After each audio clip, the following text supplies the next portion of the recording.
Assalamualaikum warahmatullahi wabarakatuh. Saya Muhnia Tera Utami, NIM 19329176.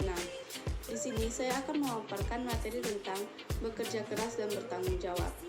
Sebelum masuk ke dalam materi bekerja keras dan bertanggung jawab, saya akan menjelaskan materi tentang pengertian dan karakteristik strategi pembelajaran peningkatan kemampuan berpikir dan strategi kooperatif. Menurut para ahli, menurut Sanjaya, strategi pembelajaran peningkatan kemampuan berpikir merupakan suatu strategi pembelajaran yang bertumpu pada proses peningkatan kemampuan berpikir siswa melalui proses telaah fakta-fakta dan menghubungkan antara pengalaman yang dialami siswa dan dikaitkan dengan kehidupan nyata. Sedangkan menurut Peter Reason, berpikir adalah proses mental seseorang yang lebih dari sekadar mengingat dan memahami. Karakteristik SPPKB. Yang pertama, proses pembelajaran melalui SPPKB menekankan pada proses kekuatan mental siswa secara maksimal. Yang kedua, SPPKB dilaksanakan dalam situasi dialogis dan berproses tanya-jawab secara terus-menerus. Yang ketiga, SPPKB menyandarkan akan dua masalah pokok, yaitu sisi proses dan hasil belajar. Proses belajar diarahkan untuk mengingatkan kemampuan berpikir, sedangkan sisi hasil belajar diarahkan untuk mengkonstruksi pengetahuan atau penguasaan materi pembelajaran baru. Selanjutnya, strategi pembelajaran kooperatif. Pembelajaran kooperatif merupakan salah satu pembelajaran efektif dengan cara membentuk kelompok-kelompok kecil untuk saling bekerjasama, berinteraksi, dan bertukar pikiran dalam proses belajar. Dalam pembelajaran kooperatif, belajar dikatakan belum selesai jika salah satu anggota kelompok belum menguasai bahan pelajaran. Selanjutnya, karakteristik strategi kooperatif. Yang pertama, pembelajaran secara tim merupakan tempat untuk mencapai tujuan dengan anggota tiap kelompok bersifat heterogen. Yang kedua, didasarkan kepada manajemen kooperatif mempunyai 4 fungsi pokok, yaitu perencanaan, organisasi, pelaksanaan, dan fungsi kontrol.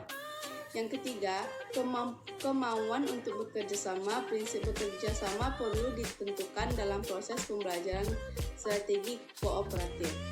Yang keempat, keterampilan bekerja sama dipraktikkan melalui aktivitas dan kegiatan tergambar dalam keterampilan bekerja sama.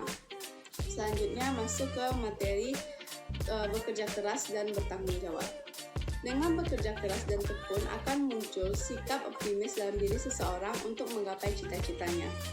Dengan adanya sifat kerja keras, manusia tidak akan mudah goyah dan putus asa dalam mengerjakan apa yang ia kerjakan. Tidak mudah putus asa semangat apabila dalam melakukan pekerjaannya mengalami hambatan atau bahkan kegagalan. Dalam melakukan pekerjaan, unsur kerja keras tidak boleh lepas daripada dirinya. Makna bekerja keras.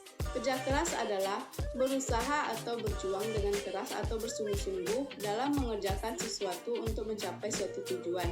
Sedangkan menurut Islam, kerja keras adalah bekerja atau bersungguh-sungguh untuk mencapai tujuan atau prestasi, kemudian disertai dengan doa dan berserah diri kepada Allah Subhanahu wa Ta'ala.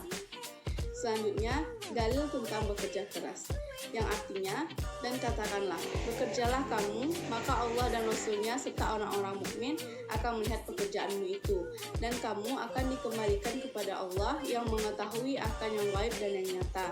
Lalu diberitakannya kepada kamu apa yang telah kamu kerjakan. Surat At-Taubah ayat 105.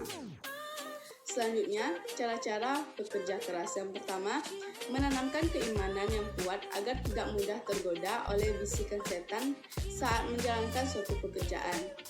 Yang kedua, menanamkan kesabaran yang kuat agar tidak tergesa-gesa karena setiap pekerjaan harus dilaksanakan dengan tekun dan teliti agar memperoleh hasil yang baik. Yang ketiga, yakin dalam hati bahwa pekerjaan yang sesuai ajaran Islam termasuk ibadah sehingga dapat bersungguh-sungguh dan sepenuh hati dalam bekerja. Hikmah dan manfaat bekerja keras. Yang pertama, mengembangkan bakat minat, kemampuan diri atau hal lain. Yang kedua, meningkatkan taraf hidup. Yang ketiga, membentuk diri yang disiplin dan bertanggung jawab. Yang keempat, mengangkat derajat dan martabat. Yang kelima, mendapatkan pahala dari Allah Subhanahu wa Ta'ala. Selanjutnya, manfaat bekerja keras. Yang pertama, menjadi orang yang tidak mudah putus asa. Yang kedua, mengembangkan potensi diri. Yang ketiga, membantu kepribadian yang bertanggung jawab. Yang keempat, mencukupi kebutuhan hidup. Yang kelima, meningkatkan taraf hidup dan kesejahteraan. Yang keenam, mengangkat harkat dan martabat. Selanjutnya, makna tanggung jawab. Tanggung jawab adalah bagian dari ajaran Islam yang disebut masuliyah.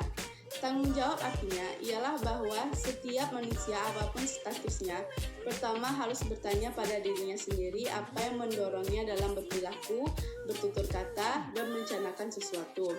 Apakah perilaku itu berlandaskan akal dan ketakwaan atau malah dipicu oleh pemujaan diri, hawa nafsu, dan ambisi pribadi. Jika manusia dapat menenteramkan hati nuraninya, maka dia pasti bisa bertanggung jawab pada orang lain. Dalil tentang tanggung jawab. Allah berfirman yang artinya, sesungguhnya pendengaran, penglihatan, dan hati semua itu akan diminta pertanggungjawabannya.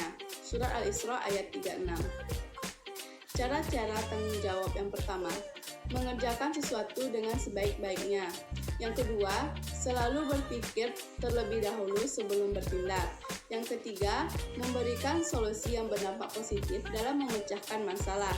Yang keempat, berdoa dan bersungguh-sungguh agar semua bertanggung jawab yang dipikul dapat membuahkan hasil yang baik. Yang kelima, lebih bijaksana dalam mengambil keputusan. Selanjutnya, hikmah tanggung jawab. Yang pertama yaitu, manusia yang bertanggung jawab akan lebih dipercaya. Yang kedua, sikap yang bertanggung jawab yang diterapkan akan mendorong tercapainya kesuksesan. Yang ketiga, manusia akan lebih kuat dan tegar menghadapi permasalahan yang harus diselesaikan. Selanjutnya, manfaat tanggung jawab. Yang pertama, akan lebih dihargai orang dan dihormati orang. Yang kedua, akan mendapat banyak kepercayaan. Yang ketiga, lebih berhati-hati dalam bertindak. Yang keempat, lebih fokus pada solusi dan juga mengembangkan diri. Yang kelima, orang lain merasa lebih tenang jika berada di samping kita. Keterkaitan antara kerja keras dan tanggung jawab. Di dalam kehidupan sehari-hari, jika kita sedang bekerja keras, alangkah baiknya jika dibarengi dengan tanggung jawab. Karena, walau bagaimanapun kita bekerja keras namun tidak dibarengi dengan tanggung jawab di dalamnya, maka segala sesuatu yang kita kerjakan tidak akan menjadi berkah untuk diri kita sendiri maupun orang lain. Baiklah, mungkin hanya itu materi yang dapat saya sampaikan. Saya ucapkan terima kasih. Assalamualaikum warahmatullahi wabarakatuh.